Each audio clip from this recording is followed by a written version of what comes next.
If you've ever felt like ADHD alone doesn't quite explain your experience, or if you felt different in ways that are just hard to put into words, this might explain why. Today, I'm breaking down 10 signs of having both ADHD and autism. And just a little warning, some of these might make your whole life make sense. For years, I suspected that I might have ADHD. The impulsivity, the hyperfocus, the constant battle with executive dysfunction, all of that made sense. But after I got my diagnosis and I started taking medication for ADHD, something still felt off. Like there was another piece to the puzzle that ADHD alone didn't explain. And it turns out there was. That's when I learned that ADHD and autism can often mask each other, making it even harder to know when you might have both. And that was my missing piece. So if you've ever felt like ADHD alone doesn't quite explain your experience, or if you just want to understand how these two conditions interact, you're in the right place. If you relate to these signs and it seems like everyone around you doesn't, it's not because there's something wrong with you. You're just wired differently, and you're definitely not alone. That's why I've built a space for neurodivergent people to connect called the Neurodivergent Network. So if you want to find your community, you can check that out below. Now let's get into it. These are the 10 unexpected signs of having both ADHD and autism. Sign number 1, you crave structure and routine, but you have a hard time creating it for yourself or sticking to it because you also need novelty and a challenge to stay engaged. Here's what that typically looks like. You thrive when you have the right structure, but actually creating and maintaining that structure is a challenge. You love the idea of planning and routines and having everything in order, but the moment it starts to feel repetitive, your ADHD brain is like, nah, I'm bored. Let's mess this up. It takes executive functioning in itself to maintain that structure. And so when it's too much of a lift to maintain the structure, you also unintentionally mess up the structure. This can show up when we're having a hard time getting what we want to do done. And so we try to create a structure and a routine so we can get things done. But then when it actually comes to doing it, we have a hard time executing on that routine. If you've ever been lying awake at night thinking about all the things that you want to do and you create an entire plan for how you're going to completely change your life and wake up the next day and be an entirely different, productive person, and then the next day you end up not doing any of it and just wake up and do exactly the same thing as you did before and don't stick to the plan whatsoever. That's what this is. Or if you've ever bought a new notebook or a planner you were so excited about using and you created this entire plan for yourself only to stick with it for a couple of days, maybe a couple of weeks, and then everything goes out the window. This is that too. Now let's move on to sign number 2, which is the idea of living a normal life sounds boring and uninteresting to you. You've never been excited about taking a traditional path. I don't know about you, but for me, a boring 9 to 5, cute little cookie cutter neighborhood, white picket fence, Stepford Wives stuff just couldn't be me. Look, there's nothing wrong with taking a normal or traditional path. For the majority of people, I guess that works. That's some people's dream, right? But for me, and maybe for you too, the idea of settling down and living a normal life just sounds suffocating and kind of terrible. If you've never been excited about that and you really just want to carve your own path, even if you don't know what that is, you feel more excited about figuring that out than you do about settling down and settling into a known or already paved path. I realized I didn't want to follow a traditional path. I've never wanted to follow a traditional path, but when I graduated college, it seemed like the most logical and safest option to just go and get a job. So I did. And then a couple of years into my career, I really realized how unhappy I was. I looked around at my colleagues and my coworkers, and I realized that a lot of them were actually happy doing what we were doing. I had great jobs. I worked at great companies. I saw a lot of success, but I was so deeply unhappy and unfulfilled. Every time I started a new position, after about 6 months when I had figured it out, I just didn't feel like it was challenging anymore. That traditional path was just entirely uninteresting and unfulfilling to me. And I had some conversations with coworkers where I realized that they didn't have these deep, unfulfilled desires like I did. They were really happy with this traditional path and the comfort that provided them. But I realized on this traditional path, I didn't feel comfortable at all. I actually felt uncomfortable. So that's another sign for you that maybe you're a little bit different than everyone else. And that's okay. Everybody should do what works for them. And if following a traditional path doesn't work for you, don't do it. So if you relate to sign number 2, you'll probably also relate to sign number 3, which is you find things that most people would consider challenging to be rather easy, and you find things that most people would consider to be easy rather challenging. Like taking a traditional career path, a lot of people might consider that the easy route, but you find it really challenging. Versus the easier, more natural route for you would be to carve your own path, but other people find that really challenging. Now, don't get me wrong, carving your own path comes with its own challenges, but you welcome a challenge when it feels good and new and novel and exciting to you.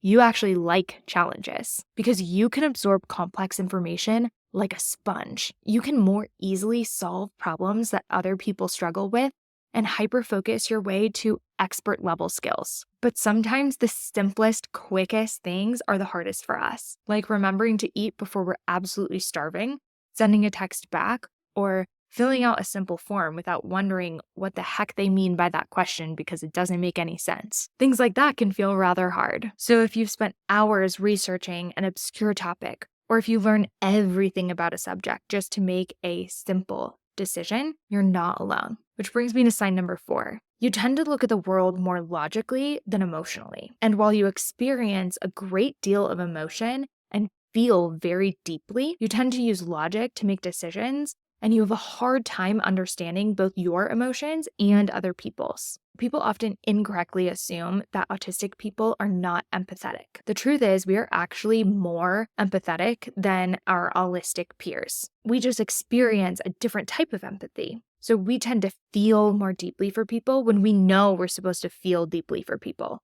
But when we don't know we're supposed to feel or be empathetic because we process things logically, sometimes we struggle to understand and express emotions. It can seem like we're not empathetic because we can see a situation that we're not in so logically, and when other people are struggling emotionally, we just have a hard time really understanding that because our brain processes so logically. We often also try to process our own emotions logically, which makes the somatic experience of feeling and processing emotions really challenging for us. Life is emotional, and everything we experience in life brings up emotions, which could be why we struggle with sign number 5. We are human, and experiencing life and the emotions that come with it is unpredictable. There's not necessarily a systematic way to experience and process emotion, which brings me to sign number 5. You create systems and processes for pretty much everything. And the more you do something, the more you improve on your process until you have the best way of doing it. And it can be upsetting if you have to do something in a way that doesn't follow your process. If there's a better, faster, more efficient way of doing something, you're going to find it. You naturally create systems and refine them until they're perfect. But if someone forces you to do something differently in a way that doesn't make sense or doesn't follow your system, you feel this internal tension or anger or rage because it just doesn't make sense to do something not in the best way possible if it's so easy to do it the best way possible and it comes so naturally and makes so much sense to you. Optimization and efficiency are just music to your ears, which brings me to sign number 6.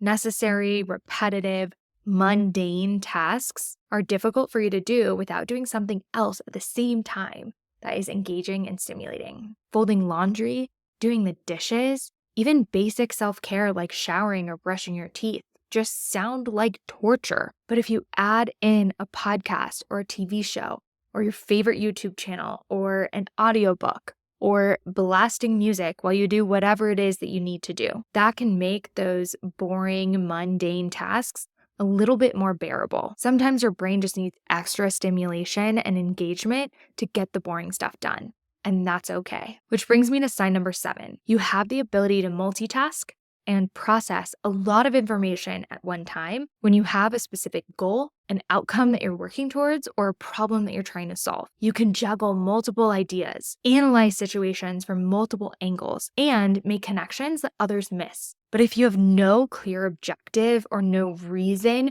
for why you're doing what you're doing, you can feel really overwhelmed, and a lot of information without a purpose can just be too much for you to handle. Now, sign number 8, you've often been told that you overthink things, or just to chill out because things are not that serious or not that deep. But you think that other people actually underthink things, and a lot of other people don't think about things enough and don't realize that things are much deeper than they realize. So you may have been told that you're too deep or too intense, or you make things more complicated than they need to be. But in reality, you see patterns and connections and nuances that other people are missing. The world is complicated, and most people just really don't think about things enough. The reality for me, and if you're watching up to this point, maybe for you too, is that we actually like to think. A lot of other people don't like to think. So we like getting into those details, getting into the nuances,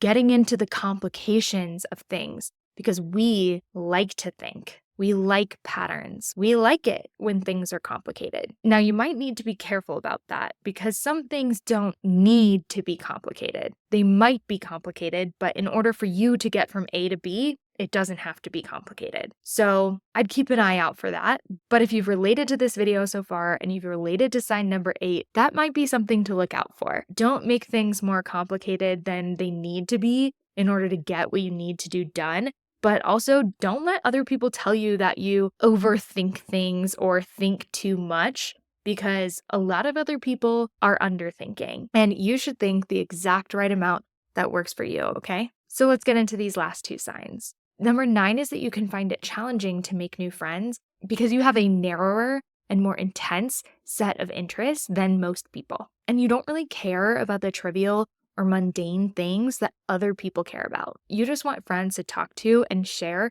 the things that you care deeply about with.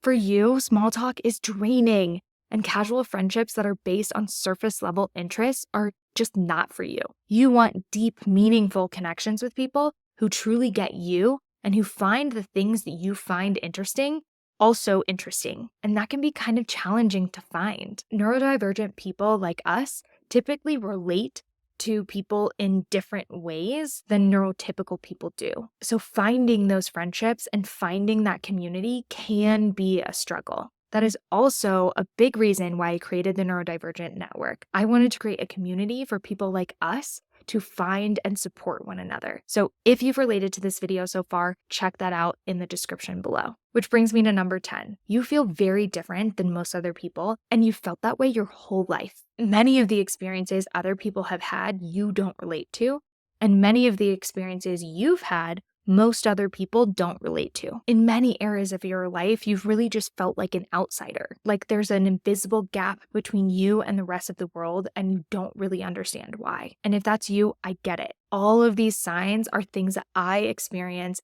and relate to, and I know that I'm not alone, so I know that you're not alone either. If any of these signs resonated with you, there are so many of us who have gone through life feeling like we're different than everyone else without knowing why. But understanding and accepting your brain, whether you have an official diagnosis or not, can change everything. If you relate to these signs and you found this video helpful, please put in the comments what I might be missing. What are some other signs and things that you've experienced that feel unique to your neurodivergent experience? And if you want to explore more about the experience of having both ADHD and autism, I created this video, which is a set of online tests that you can take to explore more about the possibility of having both ADHD and autism. So if you found this video helpful, I create content for people just like you, so hit subscribe if that's your vibe and make sure you check out this next video.